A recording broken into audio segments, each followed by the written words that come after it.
বাসতলা, বাহাদুরপুর বাসতলা। বলো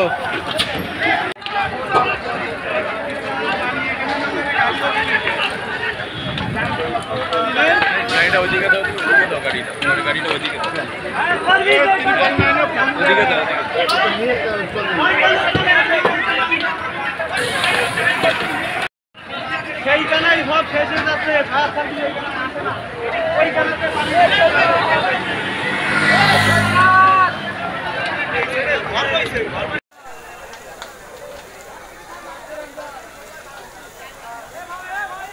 কোনো অনুমতি নেই এদের। কি অনুমতি আছে এদের? কোনো অনুমতি নেই এদের। কোনো অনুমতি নেই। নিয়ন্ত্রণ আছে।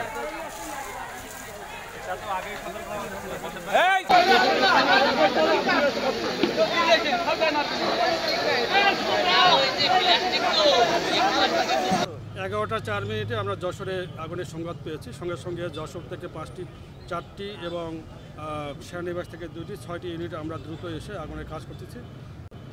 11টা 40-এ আমরা আগুনটা সম্পূর্ণ নিয়ন্ত্রণ করেছি। এখন ড্যাম্পিং ডাউনের কাজ চলছে।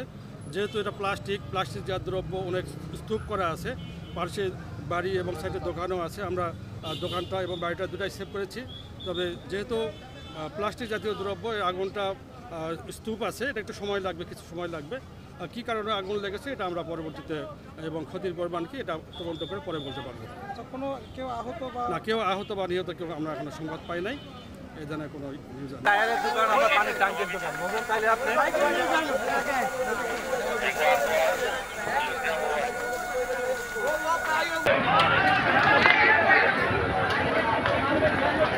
এটা হলো আমাদের এমন একটা ব্যবসা যে আমরা সব রকম মাল কিনি, কাগজ, পলিথিন, প্লাস্টিক, যাবতীয় মাল আমরা ক্রয় করে আমরা বিভিন্ন রকম মালটা রাখার পরে আস্তে আস্তে প্রসেস করে সেই মালটা সাপ্লাই দিই। কিন্তু যার জন্য বেশি পরিমাণে কাগজ রয়ে গেছে, আমাদের কাগজের দাম অনেক কম হয়েছে, আমাকে কাগজ স্টক হয়ে গেছে। সেই স্টকের মধ্যে কীভাবে আগুন লেগে গেছে তা তো আমরা কিছুই বলতে পারি না। হ্যাঁ, এখন আমরা বিস্তারিত জানতে পারবো। আমাদের বিভিন্ন রকম মাল আমাদের থাকে, মালামাল থাকে। হ্যাঁ,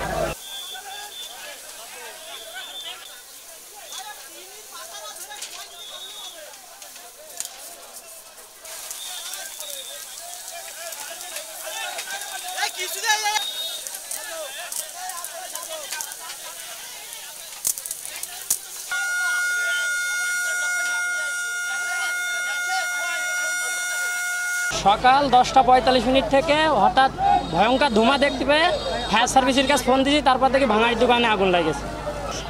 1 ঘন্টা 15 মিনিট আগুন ধরে রয়েছে। ক্ষয়ক্ষতি মানুষ তো মরিনি, ভাঙাড়ির কিছু মালমাত্রা পুড়ে গেছে।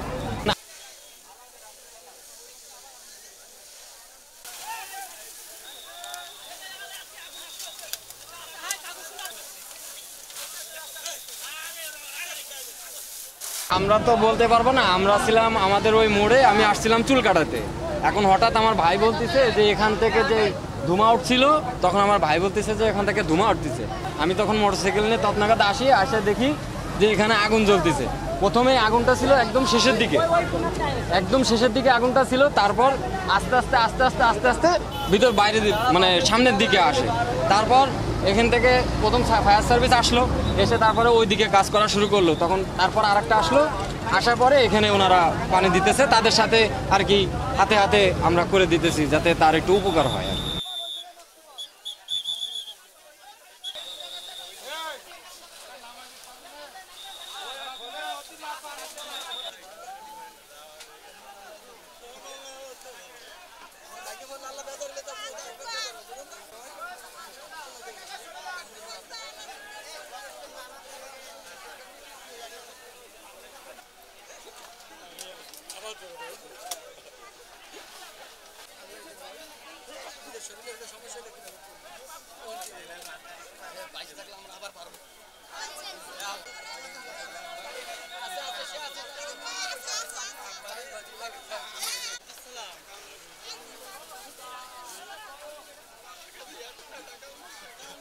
আবাসিকের ভিতরে এইভাবে এইসব প্লাস্টিক কারখানা, এর ভিতর নানান ম্যাচ থাকতে পারে বা লাইটার থাকতে পারে, হয়তো বা কারণ যে কোনো কারণে আমরা মনে করি যে অন্তত এই আবাসিকের ভিতরে এই এই ধরনের কারখানা বা গোডাউন থাকতে দেওয়া উচিত না, এটা আমরা মনে করি। এটা হলেই মাঝে মাঝে এরকম আগুন ধরবেই, এটা মাঝে মাঝে তো আমরা দেখি।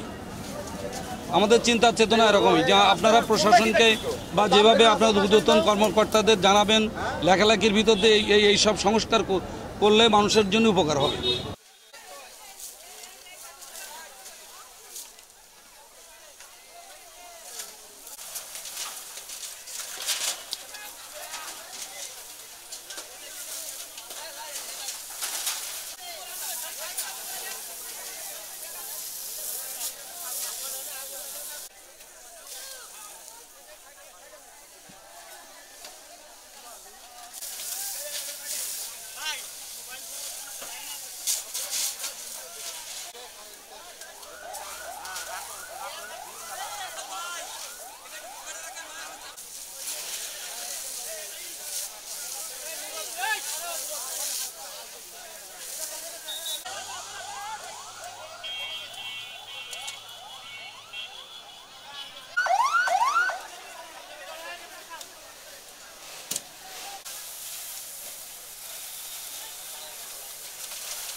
প্লাস্টিক গাদা দিয়া ছিল, পুরাতন প্লাস্টিকের এখানে গাদা করা ছিল।